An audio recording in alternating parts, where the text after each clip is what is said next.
Yon, shoutout, welcome sa aking channel. Good morning po sa ating lahat. Mega love shoutout. Kumusta po kayo at mabuhay? Ngayon po ay pakikita ko sa inyo ang bidyong ito ay ang aming pag-i-erect.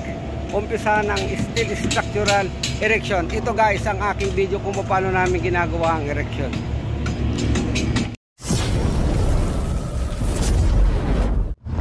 Pagkatapos nga ng segregation ito, nakahanda na ang ating anchor bolt. Ayan po, may double knot tayo dyan kasi meron po tayong 5 cm na grouting. Kaya yan po ay nakaangat sa ating pedestal at siyempre merong washer. Ganyan po ang bottom elevation ng ating kulom. Base plate ng kulom, yan po ang bottom elevation. Kanya po natin sinisit yan at nakalibel po yan. Yan po, at tuloy po tayo sa panunod. Ayan guys, at nag-umpisa na kami, nagtayo na kami ng kulom. Ayan ang ating mga tao nakapalaibot at pinapanood ang unang tusok ng bakal. Ayan, siyempre at gumamit kami ng crane. Ang gamitin natin, dalawang crane. May telescopic tayo na forklift at maliit. Ayan, nakatingin sila doon.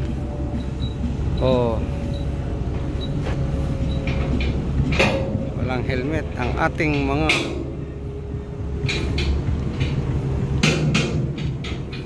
dami guys.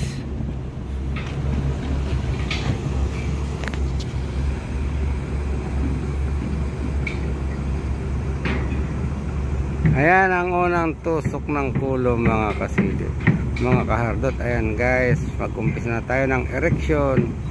Yahoo!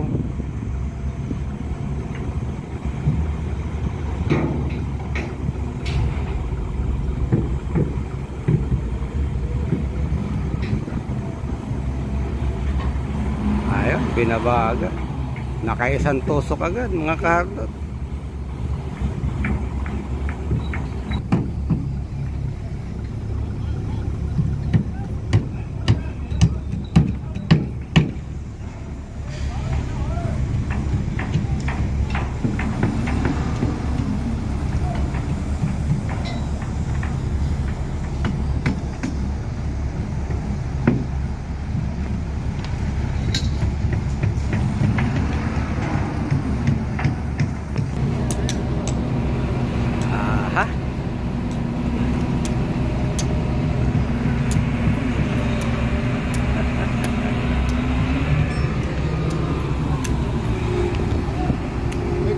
At matapos ang isang kulom ay inihanda na naman ang ating pangalawang kulom siyempre.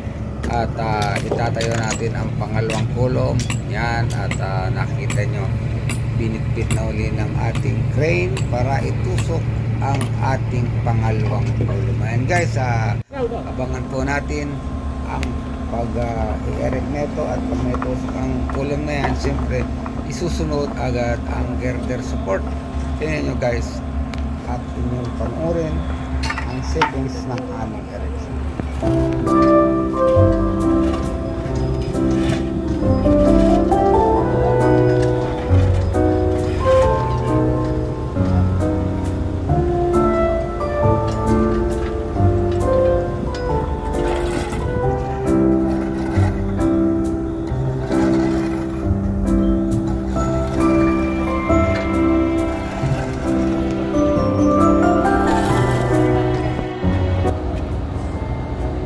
Guys, nakatayo na ang pangalawang kulom at ay susunod naman dyan natin ang girder beam. Ayan na,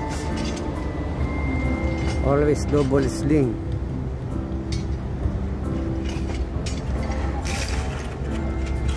Dito naman tuloy ang paglilinis nila guys, at para mabakpila natin.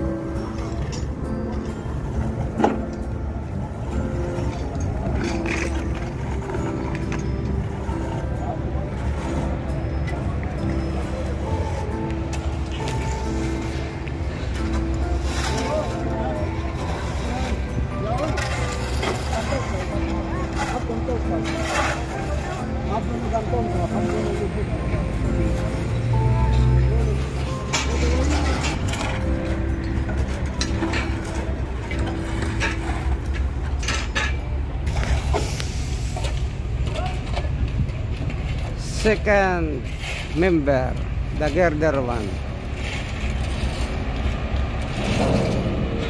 At ito nga mga karot ay may mezzanine, kaya ganyan ang system natin ngayon. Hindi muna tayo nag-assemble ng rafter.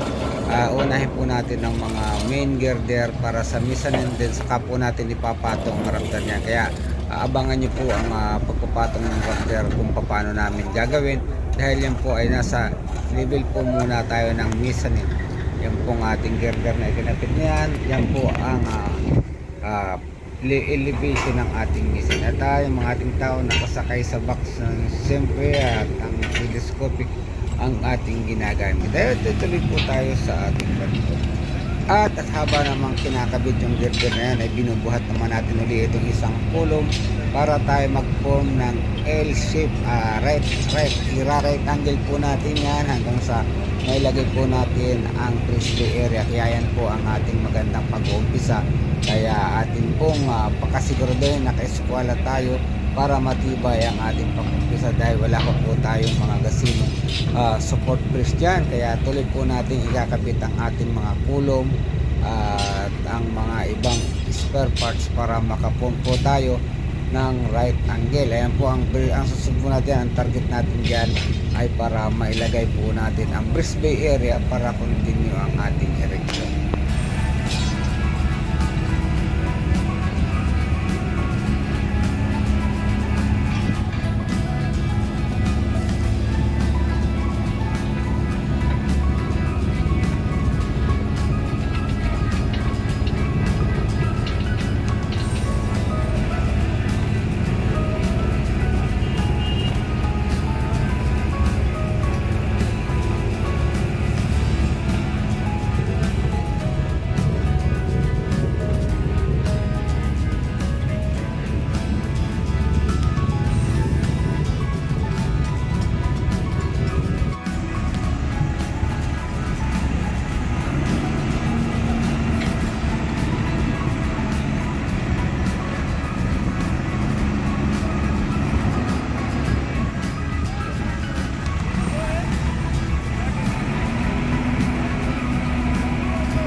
A few moments later.